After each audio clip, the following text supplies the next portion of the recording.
Delhi blast case में NIA का बड़ा एक्शन देखने को मिला है। बिहार और हरियाणा में 22 ठिकानों पर एनआईए ने छापेमारी की है। तो आपको बता दें कि हथियारों की तस्करी का पूरा मामला है और हथियारों की तस्करी का खुलासा भी यहां पर किया गया है। बड़ी खबर आपको बता रहे हैं। तो दिल्ली ब्लास्ट केस में एनआईए का बड़ा एक्शन देखने को मिल रहा है। राष्ट्रीय जांच एजेंसी ने दिल्ली ब्लास्ट केस से जुड़े एक बड़े आतंकी साजिश के खुलासे में दिल्ली, बिहार और हरियाणा के 22 ठिकानों पर एक साथ छापेमारी की है।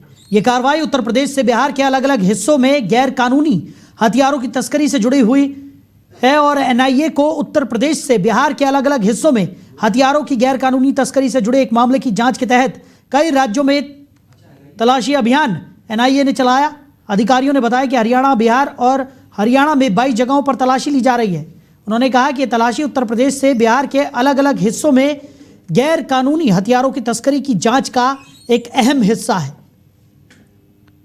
बड़ी खबर आपको बता रहे हैं। तो दिल्ली ब्लास्ट मामले से जुड़ा हुआ ये एक और मामला, हथियारों की तस्करी से जुड़ा हुआ यह मामला, एनआईए बड़ी कार्रवाई करती हुई नजर आ रही है। बिहार और हरियाणा में 22 ठिकानों पर एक साथ एनआईए की टीम ने छापेमारी की है। बताया जा रहा है कि हथियारों की तस्करी से जुड़ा हुआ यह पूरा मामला है और इसके तार दिल्ली ब्लास्ट से भी जुड़े हुए हैं। तो एनआईए की टीम ने यह बड़ी छापेमार कार्रवाई की है। बिहार, हरियाणा में 22 ठिकानों पर एनआईए ने छापेमार कार्रवाई की है। तो बिहार और हरियाणा में 22 ठिकानों पर एनआईए की छापेमार कार्रवाई देखने को मिली है। हथियारों की तस्करी का खुलासा एनआईए की तरफ से किया गया है और बताया जा रहा है कि इस पूरे छापेमार कार्रवाई के पीछे दिल्ली ब्लास्ट से जुड़ा हुआ मामला भी शामिल है।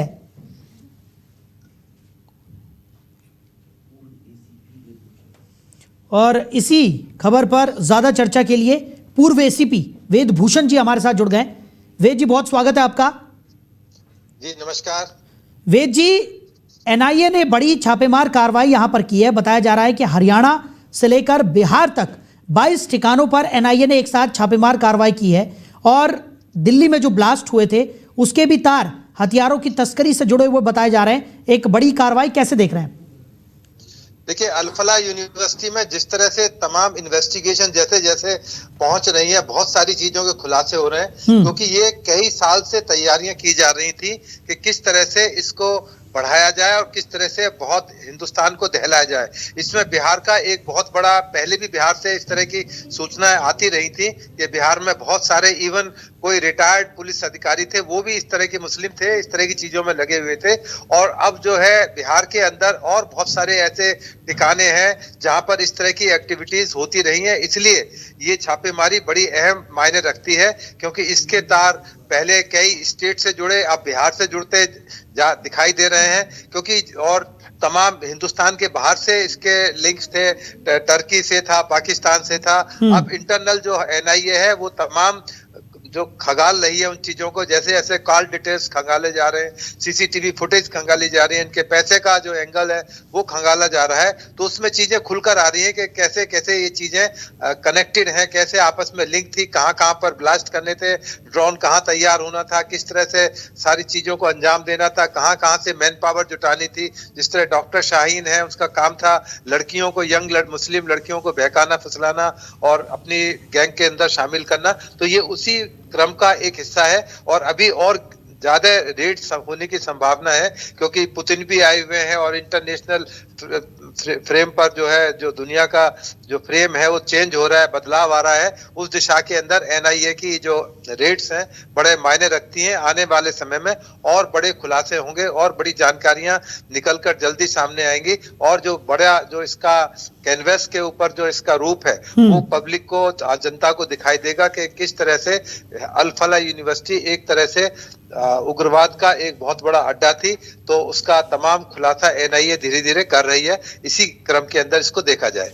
बिल्कुल, और वेद भूषण जी बिल्कुल सही कहा आपने, क्योंकि एनआईए जिस तरीके की कार्रवाई कर रहा है, कहीं ना कहीं जो पिछले कुछ सालों से हमने देखा है कि अंदरूनी रूप से देश को खोखला करने की जो साजिश है अलग अलग जगहों पर, जिस तरीके से चाहे वो कई पाकिस्तानी संगठनों से जुड़े हुए लोग हों जो भारत की जो खुफिया जानकारी है वो भी बाहर तक पहुंचा रहे थे, और जिस तरीके की चीज़ें यहाँ पर निकलकर सामने आई हैं, दिल्ली को दहलाने की कोशिश जिस तरीके से की गई, या फिर देश के बड़े बड़े राज्यों को निशाना बनाने की कोशिश जिस तरीके से करने की जो कवायद है इन आतंकवादियों की, वो यहाँ पर देखने को मिल रही है। तो एनआईए जिस तरीके से तत्परता के साथ जुटी हुई है, माना जा सकता है कि कहीं ना कहीं आने वाले समय में इन आतंकवादियों के जितने भी नापाक मंसूबे हैं उनको नेस्तनाबूद करने में एनआईए सफल जरूर होगी।